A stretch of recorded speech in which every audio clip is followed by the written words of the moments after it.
Welcome. Thanks for having me. So these raids, multiple cities, Chicago's been mentioned. What are your thoughts on that? And do you worry about some of these sanctuary cities resisting your authorities? Well, look, I won't categorize raids. They're going to be targeted enforcement operations. When ICE goes out, they're going to know exactly who they're looking for, pretty much where they'll find him. It's a well-planned operation. They'll know possibly who's in the household, including children. This is a well-planned enforcement operation. Every target of this operation is well-planned, and the whole team, a team will be out there for officer safety reasons. Sanctuary cities, it's unfortunate. You would think the sanctuary cities, if they care about public safety, if they care about the safety of the communities, they'd let us in their jails.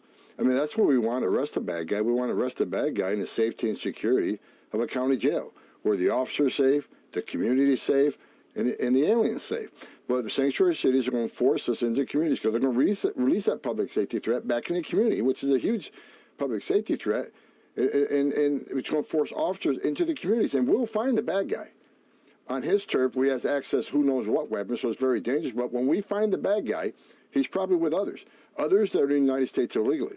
They may not be a criminal priority, but we're not walking away from them. So these sanctuary policies are going to force us into communities, and the result is going to be exactly what they don't want.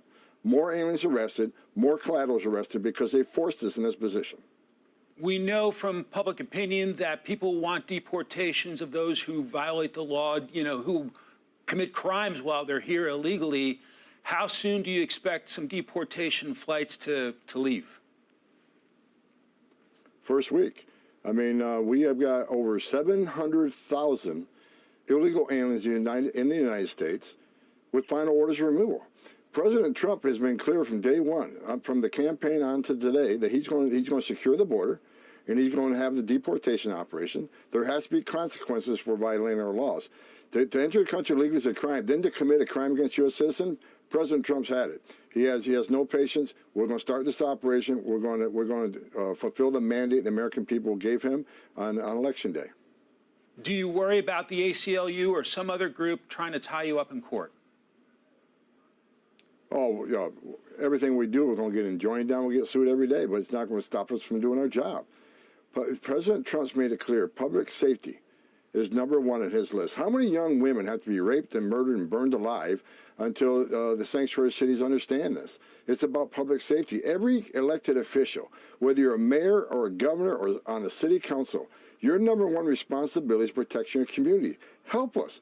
Come to the table and help us. We're not asking you to be immigration officers. We're asking you to help you make your community safer by those who are here illegally. So we're going to do this with or without their help. I'm sure we'll be sued, but bring it. They're not going to stop us. They're not going to bully us from doing this job. The American people are demanding safe communities, and ICE, under President Trump's leadership, is going to give them safer communities. Tom, how many executive actions do you expect from President-elect Trump right off the bat to set a tone in your area of expertise? I'm not going to get ahead of the president on that. I know that many are going to be signed. I've been involved in those discussions. I know what's coming, but I'm not going to get ahead of the president on that. We'll wait and see what happens on day one. All right, you're a smart man. It was worth a try, though, Tom. Do you expect your actions in the first week to essentially set a tone for the next 4 years of what this administration is going to be all about? You're going to see the first week. You're going to see the shock and awe on the border. You're going to see the interior. President Trump has got a great amount of great people in the cabinet. He's bringing in Governor Kristi Noem. You know, she's going to be a rock star. I've talked to her many times. She gets it, and she understands the importance of securing the border and doing this interior enforcement operation. We got a great cabinet work. You got Pam Bondi coming in.